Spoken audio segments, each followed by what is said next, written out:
এই কমিটিতে আমরা দেখতে পাই বৈষম্য বিরোধী ছাত্র আন্দোলনের কমিটি থেকে বৈষম্যমূলক কমিটি গঠন করা হয়েছে, যেখানে আমরা কেবলমাত্র দেখতে পাই রায়গঞ্জ থেকে, বেলকুচি থেকে, তালাশ থেকে ছাত্রলীগের যারা দোষর ছিল তাদেরকে এই কমিটিতে রাখা হয়েছে। যেখানে থাকার কথা ছিল আহতদের, যেখানে থাকার কথা ছিল 5ই আগস্টের ইতিপূর্বে 12ই জুলাই এবং 1ই আগস্টে যে কমিটি গঠন করা হয়েছিল সেই কমিটির ভিত্তিতে, অথচ এখানে রাখা হয়েছে যারা 5ই আগস্টের পরে যারা দালালি করে এসেছে, যারা গোলামি করে এসেছে, কেবলমাত্র তারাই এই কমিটিতে ছিল।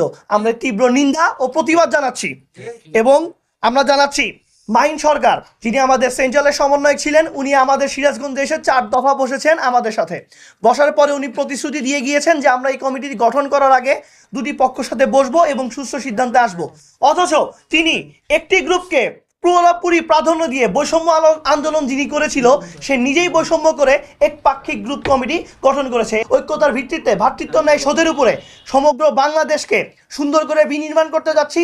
সেইখানে কেন সিরাজগঞ্জ জেলাকে বৈষম্যমূলক কমিটি দিয়ে দুইভাবে বিভক্ত করে সে এখানে কি ব্যক্তি স্বার্থ হাসিল করতে যাচ্ছে?